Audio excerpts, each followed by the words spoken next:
कोई हमारी इसके लिए हमारे लिए कोई नहीं है। सरकार हमें कुछ भी नहीं दिए। नहीं, कुछ नहीं दिया। हम रोड में पड़े, हमारे बच्चे को ठंडी लग गई है, नमोनिया हो गई है। आपके पास सरकार की तरफ से या किसी ने कोई मदद की, कंबल वगैरह दिया? नहीं जी नहीं, हमें किसी ने नहीं दिया, कोई मदद नहीं करी। दर्द में डूबी ये आवाज किसी का भी कलेजा चीर कर रख दे। लेकिन ये दिल्ली की सरकार है, जहां तक आवाज तो पहुंच रही है, लेकिन इन बेबस लोगों के दर्द का एहसास सरकार को महसूस नहीं होता। इंसाफ की चौखट पर फैसला बुधवार को ही साफ हो गया था। सुप्रीम कोर्ट ने कह दिया था कि इन बेघरों के लिए आज ही छत का इंतजाम करो, लेकिन ऐसा कुछ नहीं हुआ। सैकड़ों लोग बुधवार की रात भी यूं ही आसमान को चादर और धरती को अपना बिछौना बनाकर सोते रहे। सुप्रीम कोर्ट के आदेश के बाद भी शीला सरकार का कोई शागिर्द इनकी सुध लेने नहीं पहुंचा।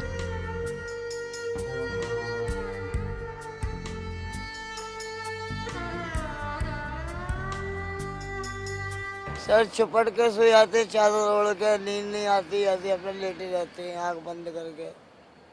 आप लोगों को कभी भी इस तरह कंबल वगैरह नहीं दिया जाता है? अभी तक तो मिला नहीं है, जब से सर्दी चालू हुई अब से कंबल नहीं मिला जनाब। चादर ओढ़ के सो जाते हैं, छुपट के, नींद नहीं आती, लेटे रहते छुपट के। शब्दों को सुनकर ही रोंगटे खड़े हो जाते हैं। एक दिन की बात नहीं है। निजामुद्दीन के इस मिर्जा गालिब पार्क के पास खतीजा का परिवार 10 साल से भी ज्यादा समय से रहता है। खतीजा की 7 बेटियां हैं। सबसे छोटी की उम्र है 2 साल। ठंड का नाम सुनते ही जहां आपका शरीर सिहर उठता है। कल्पना कीजिए कैसे खुले आसमान के नीचे ये मासूम अपनी रातें काट रहे हैं।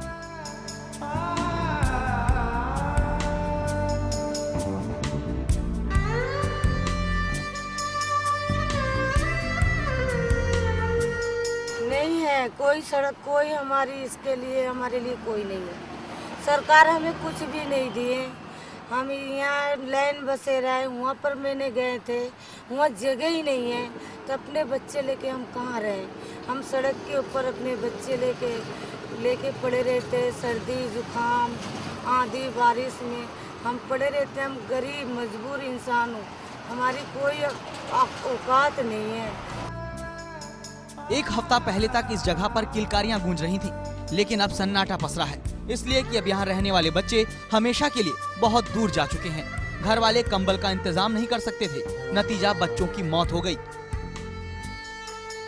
उनके बच्चे फजर के सुबह तक अच्छे थे, इतनी ठंड है, ठंड का कारण वो बच्चे मर गए। उसके छोटे छोटे बच्चे हैं, ओढ़ने बिछाने का कुछ भी नहीं है।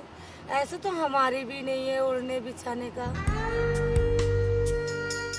रजिया की कहानी भी खतीजा से अलग नहीं है। बुधवार की रात रजिया के पास भी दिल्ली सरकार का कोई अफसर, कोई नेता या कोई पुलिस वाला नहीं पहुंचा। 10 साल से ज्यादा हो गए। रजिया अपने पूरे परिवार के साथ इसी पटरी पर जिंदगी बिता रही है।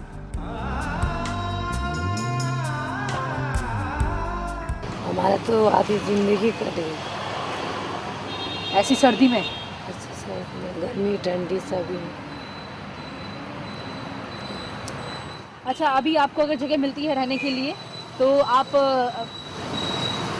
जी, मैं वहीं चली जाऊंगी, मैं फिर दोबारा रोड में नहीं आऊंगी। दर्द में डूबी यह आवाज तमाचा है दिल्ली सरकार के मुंह पर। सरकार को अब भी समझ में नहीं आ रहा। लोग भगवान के सहारे दिन पर दिन काट रहे हैं, लेकिन जब भगवान के सहारे ही दिन काट